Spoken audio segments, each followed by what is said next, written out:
남사이동 시스템 반도체 국가 산단의 전력에 대한 부분은 3.7조 원 규모의 송전망 구축의 예비타당성 조사가 면제되었고, 용수 공급도 예비타당성 조사가 면제되었습니다. 예타 면제는 사업 착수 시기를 2년 이상 단축할 수 있는 기간에 대한 문제이기 때문에 매우 중요한 포인트로 볼 수 있습니다. SK 하이닉스의 1기 팹 공장이 올라가는 부지는 이미 토목 공사가 완료되어서 내년 초에 바로 팹 공사를 진행할 수 있도록 준비되어 있습니다. 126만 평 전체 토목 공사가 완료되는 시기는 26년 12월이라고 합니다. 현재 용수와 관련된 공사는 40% 정도 진행이 되었고, 공업 용수 공급 시설은 26년 7월에 준공이 될 예정이라고 합니다. 27년에 팹이 준공되어 가동될 예정이니 일정대로라면 반도체 생산에 차질이 없겠네요. 안녕하세요. 오픈마인드의 신대리입니다. 지난 11월 18일 이상일 용인 특례시 시장님이 한국경제TV에 나오셔서 인터뷰를 진행하셨습니다. 전체를 쭉 들어봤는데요. 취임하신 이후의 성과, 현재 진행되고 있는 대규모 산업단지들, 용인 원산면에 SK하이닉스가 들어오는 용인 반도체 클러스터, 이동읍과 남사읍의 시스템 반도체 국가 산업단지의 진행 상황, 그 외에 교통이나 인재 양성 등 향후 용인 특례시가 나아갈 방향에 대한 인터뷰를 해주셨습니다. 오늘은 시장님이 인터뷰하신 내용에 더해 말씀하신 내용들의 상세 자료들을 가져와서 정리를 드려볼까 합니다. 인터뷰에서 가장 서두에 말씀하신 것이 삼성전자와 SK하이닉스입니다. 삼성전자에서 360조 원을 투입해 용인 이동읍과 남사읍에 220만 평 시스템 반도체 국가산업단지가 조성이 되는데요. 현재 평택 고덕에 120만 평의 반도체 팹 공장이 세계 최대 규모의 팹 공장인데요. 평택에 거의 2배에 달하는 220만 평이니까 지금까지 유례가 없었던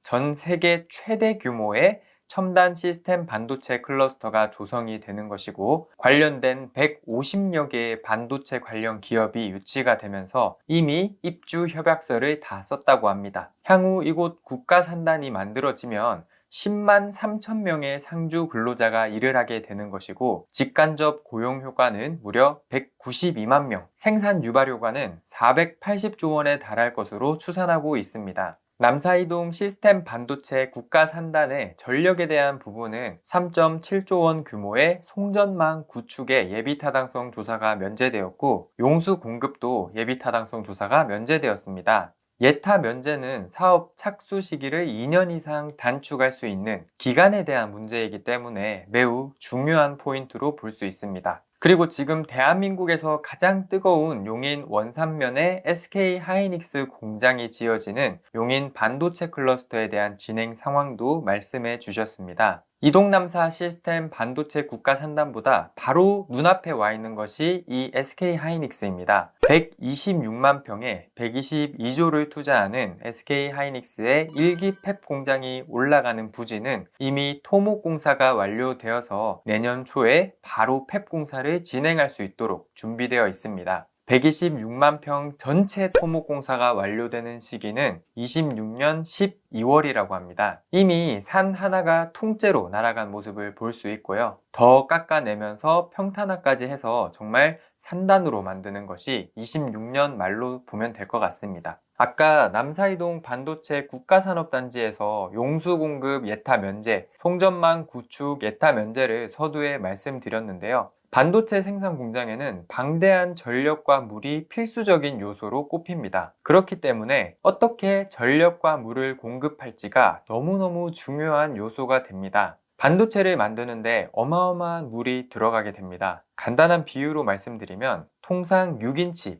대략 15cm 정도 되거든요. 이 6인치 크기의 웨이퍼 하나를 만드는데 1톤 이상의 물이 필요로 합니다. 반도체 제조 과정은 나노미터 수준의 공정을 거치기 때문에 미세한 불순물, 파티클에도 민감하게 반응하고 불량으로 이어질 수가 있기 때문에 철저한 세정이 반드시 필요합니다. 삼성전자 사업장별로 반도체가 얼마나 생산되는가 하면 분기별로 80만 장 이상이 생산되고 있습니다. 기흥 화성 반도체 사업장에서 단 하루에 사용하는 물은 약 16만 톤인데요. 2리터 생수병으로 따졌을 때 8천만 개의 분량입니다. 평택 사업장, 화성 사업장, 온양, 기흥, 천안 사업장 등을 합치면 삼성에서 연간 1억 톤을 훨씬 뛰어넘는 물이 사용되고 있습니다. 그만큼 반도체 생산 라인을 만들기 위해서는 그것도 엄청나게 방대한 양의 물이 필수적인데요. 원산면의 SK 하이닉스는 어떻게 물을 공급받을까요? 바로 여주보에서 2천을 걸쳐 용인 원산면까지 36.8km의 1500mm 관로에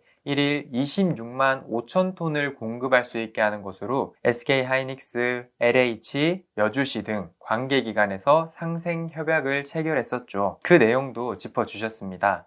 현재 용수와 관련된 공사는 40% 정도 진행이 되었고 공업 용수 공급 시설은 26년 7월에 준공이 될 예정이라고 합니다. 27년에 팹이 준공되어 가동될 예정이니 일정대로라면 반도체 생산에 차질이 없겠네요. 제가 자전거를 타고 국토종주를 하면서 여주보를 지나간 적이 있는데요. 그때 찍은 영상입니다. 얼마나 넓은지 마치 한강을 연상시켰습니다. 보 길이만 525m로 3m 높이의 수문 12개가 유압식으로 오르내리며 수위를 조절합니다. 2015년 대한민국 전체에 심한 가뭄이 왔을 때에도 여주보의 용수는 100% 다 차 있었습니다. 이 정도로 준비되어 있으니 공급되는 물의 양이 부족하지는 않을 것 같습니다. 교육은 한 사람의 인생을 변화시킬 수가 있습니다. 아무것도 안 하고 움직이지 않으면 지금 당신이 살고 있는 삶에서 벗어날 수가 없습니다. 그러나 뭐라도 해보려고 노력을 하면 우연한 기회가 여러분들에게 올 수 있습니다. 그 우연한 기회가 여러분들의 인생을 뒤집는 결과가 될 수 있길 소망합니다. 올해가 가기 전에 용기를 내보시길 바랍니다. 또 반도체의 핵심 요소 중에 하나가 전력인데요. 전력은 안성에서 신안성 변전소로부터 5.98km에 걸쳐 송전 선로를 설치하게 됩니다. 이곳은 765kV의 송변전 설비가 있는 국가 주요 시설 중에 하나입니다. 전국에 765kV 변전소는 단 6곳밖에 없습니다. 그리고 345, 154kV로 강압시켜서 2차 변전소로 송전하게 되는 큰 변전소입니다. 현재 하이닉스까지 5.2km 구간은 지하화되어 얼마 전에 터널로 개통식을 했습니다. 전력과 관련된 공사는 현재 81% 진행이 되었고요. 26년 8월이면 전체 송전망이 깔리게 될 예정이라고 합니다. 이 송전망이 깔리면 2.8GW에 달하는 전력을 팹으로 공급할 수 있게 되는데요. 이것도 비유를 들자면 전라북도 전체의 시간당 전체 전력과 맞먹는 어마어마한 수준인 겁니다.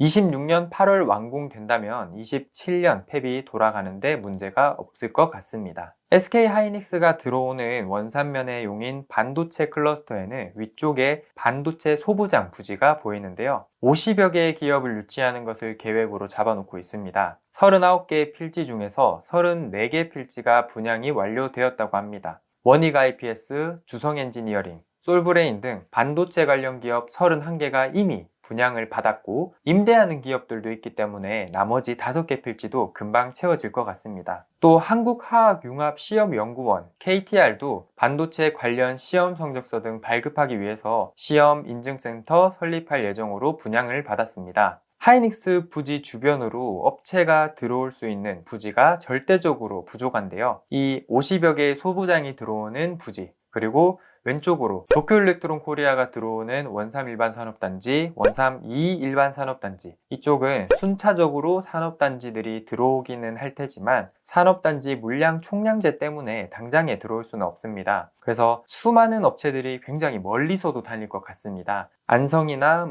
평택에서도 다닐 것으로 예상이 됩니다. 다음으로는 교통에 대한 이야기를 해주셨는데요. 먼저 이야기한 것이 45번 국도입니다. 45번 국도는 제가 몇 달 전에 따로 영상을 만들었을 정도로 중요한 도로인데요. 경부고속도로와 평행한 세로도로이기 때문입니다. 평택에서 안성 그리고 이동 남사 반도체 클러스터를 관통해서 동탄과 용인으로 올라가게 되는 도로입니다. 이 45번 도로에 붙어있는 안성 테크노밸리 일반산업단지 같은 경우 벌써 분양이 완료되었습니다. 말씀드렸다시피 산업단지 부지가 절대적으로 부족하기 때문에 기업들이 입주할 수 있는 곳이라면 물불을 가리지 않고 경쟁이 붙을 것으로 예상됩니다. 어쨌든 이 45번 국도도 예타를 면제받았는데요. 도로가 예타 면제를 받는 것은 드문 일이라고 합니다. 여기는 대촌교차로에서 안성 양성면의 장서교차로까지 12km 구간을 8차선으로 확장하는 것에 대해서 예타 면제를 받아낸 덕분에 원래는 26년 상반기쯤에 6차 국도계획에 이제 반영될 예정이었는데 26년에 공사가 들어갈 예정으로 시기가 당겨졌습니다. 예산은 약 1조 886억 원, 본선 확장에 8,079억 원, IC 2개 개설하는데 여기에 2,807억 원의 예산이 투입돼서 완공 시기는 이동-남사 반도체 클러스터의 삼성전자 첫 번째 팹 가동 시점인 2030년 하반기까지 완료할 계획이라고 합니다. 예타 면제 덕분에 도로 확장이 3년 정도 빨라지게 되었습니다. 그리고 경부고속도로 지하화에 대한 부분도 기흥 IC에서 서울 양재까지 예비 타당성 조사가 한 2달 전쯤에 모두 이루어지면서 경부고속도로는 지상과 지하도가 생기게 됩니다. 여기는 이상일 시장님의 공약이었던 반도체 고속도로, 화성 양감에서 안성 일주까지 이어지는 사업과도 연결이 되어 있어서 굉장히 중요한 도로였습니다. L자형 반도체 도로, 처인구 철도망인 경강선 연장 추진 등에 대한 말씀도 덧붙여 주셨습니다. 그 외에 인제 양성에 대한 부분, 남사읍의 반도체 고등학교 신설, 그리고 명지대, 경희대, 울산 과학기술원인 유니스트 등과 협업한다는 내용, 송탄 상수원 보호구역 해제, 경찰대 부지 개발, 영동고속도로 동백IC 신설과 관련된 진척사항 등에 대한 이야기들로 인터뷰를 마치셨습니다. 이번 인터뷰에서 핵심적으로 중요하다고 보이는 것이 아무래도 당장 눈앞에 와 있는 용인 원산면의 SK하이닉스, 그리고 남사 이동읍의 220만 평 시스템 반도체 국가산업단지인 것 같습니다. 이 산업단지들을 추진하고자 하는 시장님의 의지가 보이고 있고 현재까지는 큰 딜레이 없이 일정대로 진행되고 있는 것 같습니다. 딜레이가 아니라 사실 굉장히 빠른 속도입니다. 원산면 같은 경우는 5년만 지나도 현재의 모습은 온데간데 없을 것이고 발 디딜 틈이 없을 정도로 사람들이 많이 들어올 것이고 집값 또한 지금은 상상할 수 없을 정도로 오를 것입니다. 이런 정보들을 나름대로 종합하셔서 성공적인 투자를 하시기를 바라면서 오늘 영상은 마무리하겠습니다. 저는 오픈마인드의 신대리였습니다. 감사합니다.